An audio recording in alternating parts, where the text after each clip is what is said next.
जय श्रीमन नारायण। नमस्कार प्रिय दर्शकों, जैसा कि आप लोग को अवगत होगा कि 18 सितंबर 2024 से पितृपक्ष आरंभ हो रहा है। पितृपक्ष में प्रत्येक व्यक्ति को अपने पूर्वजों के निमित्त श्राद्ध इत्यादि का कर्म करना चाहिए, उनको जल अर्पण करना चाहिए। ऐसा करने से हमारे पितृ पूर्वज प्रसन्न होते हैं और हमें वह आशीष देते हैं, साल भर के लिए प्रसन्न रहते हैं और घर में सुख शांति बनी रहती है। जिनके पूर्वज क्रोधित होते हैं, गुस्सा होते हैं, उनके घर में अशांति सदैव बनी रहती है, गंभीर रोग बीमारी बाधा का सामना करना पड़ता है और विशेष करके संतान सुख में कमी आती है। जैसे पुत्र का घर में ना होना या कन्या ही कन्या होना या संतान ही ना होना, ऐसी जिनके घर परिवार में समस्याएं हैं, उनके घर में उनके पितृ पूर्वज जो है रुष्ट होते हैं, जिसके कारण संतान सुख में कमी आती है। इसलिए पितृपक्ष में श्राद्ध किया जाता है। जिस तिथि में हमारे पूर्वजों का हमको पता है कि इतनी तारीख को इतनी तिथि थी, उस तिथि के अनुसार इस पितृपक्ष में प्रतिपदा से लेकर के अमावस्या तक, प्रतिपदा से पूर्णिमा तक 15 तिथियां होती हैं। 16वीं तिथि होती है अमावस्या। इन 16 तिथियों में सभी पितरों का श्राद्ध कर्म किया जाता है, जिससे हम जो पिंडदान करते हैं, श्राद्ध करते हैं, और जिन पितरों को हमने अपने पितरों में नहीं मिलाया है तब तक वह प्रेत योनि में रहते हैं। अगर उनको गया में बैठाना है, तीर्थों में ले जाना है, तो उसके पहले उनको या तो साल के अंदर में, यानी साल भीतरी हो या तीसरी हो या 5वीं 7वीं वर्ष में, उनको पहले श्राद्ध करके श्राद्ध पक्ष में उनको पितरों में मिलाया जाता है, श्राद्ध किया जाता है, पिंडदान किए जाते हैं। इसके बाद में उनको तीर्थों में, गया आदि में विराजमान कर दिया जाता है, स्थापित कर दिया जाता है। इसके बाद वह उनको गति प्राप्त हो जाती है। जब तक घर में श्राद्ध नहीं करते हैं तब तक उनको वहाँ पे नहीं बैठाया जाता है, क्योंकि घर में जब हम श्राद्ध करते हैं और उनको अपने पितरों में, पूर्वजों में मिलाते हैं, तब वह हमारे पितरों के रूप में परिणत हो जाते हैं। नहीं तो उनको प्रेत योनि में ही भटकना पड़ता है। जो प्रेत होते हैं उनका एक सुई में छेद होता है, उतना उनका मुख होता है, और उस मुख से सिर्फ में उनको वायु आहार मिलता है और घोर कष्ट प्राप्त होता है। इसलिए जो हम उन्हें पिंड के रूप में और ब्राह्मणों को भोजन के रूप में दान करते हैं, उससे उनको अन्न प्राप्त होता है और भोजन प्राप्त होता है, जिससे वह प्रसन्न होते हैं।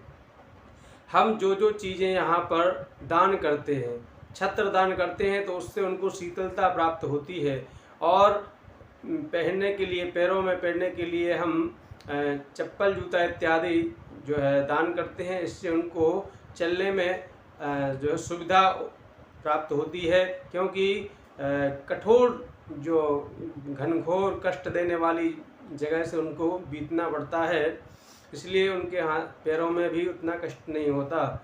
और जिन जिन चीज़ों को हम यहाँ पर दान करते हैं, उन सुख की उनको प्राप्ति होती है और हमारे पूर्वज प्रसन्न होते हैं, क्योंकि यह सभी का कर्तव्य होता है कि हम पूर्वजों के निमित्त उनका कल्याण करें। क्योंकि माता के हाथ का भोजन, ब्राह्मण के हाथ का तिलक और पुत्र के हाथ से दिया गया अग्नि, जल और पिंड, श्राद्ध और जो है अंत्येष्टि कर्म इत्यादि जो करते हैं, उससे हमारे पूर्वजों की मुक्ति होती है। संतान से माता पिता की, पूर्वजों की एक ही कामना होती है, जिसके निमित्त वह लालन पालन भरण पोषण करते हैं संतान का, कि हमारे अंत समय में ये हमें गति प्रदान करवा सकें, जिसके निमित्त वह जीवन में उनकी आने वाले सभी कष्टों को पहले से हरण करने का प्रयास करते हैं और हर प्रकार का प्रयास करते हैं कि अच्छे से अच्छी सुविधा व्यवस्था हम अपनी संतान को दे सकें। लेकिन संतान ऐसी होना चाहिए, एक होता है पुत्र, एक होता है कुपुत्र। तो पुत्र वह होता है जो हमारे अपने पूर्वजों का कल्याण कर सके। जिनकी संतान नहीं है, उनके मान लो 4 भाई हैं, 5 भाई हैं, उनमें से एक का भी शादी अगर हो गया है तो उनका जो संतान है, पुत्र है, वह सबका पिंड दान कर सकता है, अग्नि दे सकता है, अंत्य कर्म कर सकता है, सभी प्रकार के कर्म उसके द्वारा किए जा सकते हैं। इसलिए जिनको भी यह सौभाग्य प्राप्त होता है तो उन्हें इससे विमुख नहीं होना चाहिए और इसमें भाग लेने से उनको भी उत्तम सुख की प्राप्ति होती है। और जो जिन पूर्वजों का हम कर्म करते हैं वह प्रसन्न होकर के आशीष प्रदान करते हैं, जिससे हमें नाना प्रकार के सुखों की प्राप्ति होती है।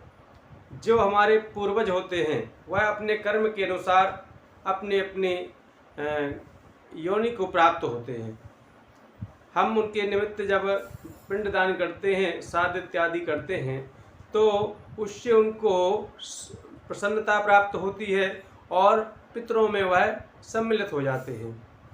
सम्मिलित हो जाने के बाद में जब उनको गति प्राप्त हो जाती है, गया आदि में बैठा दिया जाता है, तो इसके बाद में उनको जिन कर्मों के अनुसार उनको गति प्राप्त हो जाती है। जिनके कर्म हैं, चींटी किसी का बनना है जानवर, किसी का पक्षी, किसी को जो है मनुष्य ही बनना है, किसी को देवता बनना है, तो कर्म के अनुसार ही उनको योनि प्राप्त होती है। क्योंकि वहाँ पर सिर्फ कर्म चलता है, वहाँ ना तो पैसा चलता है, ना डॉलर चलता है, और ना ही वहाँ पे अपना घर मकान बीवी बंगला इत्यादि बच्चा, वहाँ कुछ नहीं चलता है। वहाँ सिर्फ में व्यक्ति ने, जीव ने जो कर्म किया है उसका भोग उसको करना ही पड़ता है। उसने अच्छा कर्म किया है, दान पुण्य पूजन पाठ व्रत इत्यादि किए हैं, तो उसके प्रभाव से उसको सुखों की प्राप्ति होती है। और अगर गलत कर्म किए हैं, चोरी की है, दूसरों को अपमान किया है, अपहरण किया है, उनको कठोर दंड दिया जाता है। 28 प्रकार के नरकों का जो है लेख आया है, शास्त्रों में बताया गया है कि जो जिस कर्म को करता है, जिस तरह का गलत काम करता है, उस तरह का उसको नरक की प्राप्ति होती है। खौलते हुए कढ़ाई के तेल में पूड़ी की तरह फेंक दिया जाता है और धधकती हुई अग्नि पर दौड़ाया जाता है। इस तरह से नाना प्रकार के भयंकर भयंकर नरकों का विवरण आया हुआ है, गरुड़ पुराण में भी बतलाया गया है। और अगर आप श्राद्ध करवाना चाहते हैं तो किसी सुयोग्य ब्राह्मण से करवाएं, क्योंकि संकल्पित श्राद्ध करवाया जाता है, जिससे हमारे पूर्वजों को प्राप्त होता है। कैसे प्राप्त होता है? जैसे हम देखा होगा आपने कि गौशाला में या कहीं गाय बंधी हो और बछड़े बंधे हों, बहुत सारी गायें हों, बहुत सारे बछड़े हों, लेकिन बछड़े को छोड़ दो तो कहीं ना कहीं से किसी न किसी प्रकार से वह अपनी माँ को ढूंढ लेता है। इसी प्रकार से सही संकल्प करके अगर हम श्राद्ध करते हैं, पिंडदान करते हैं, तो वह उसका पुण्य उन हमारे पूर्वजों को प्राप्त होता है। नाम गोत्र के अनुसार और पता के अनुसार कौन व्यक्ति कर रहा है, किस कामना से कर रहा है, यह सब संकल्प विशेष करके होता है। संकल्प सही से आना चाहिए। और जो ब्राह्मण कर्मनिष्ठ हो, संध्या वंदन गायत्री इत्यादि का जाप करने वाला हो और नाना प्रकार के शास्त्रों पुराणों का जानने वाला हो, ऐसे ब्राह्मण से श्राद्ध कर्म करवाना चाहिए, पूजा पाठ करवाना चाहिए।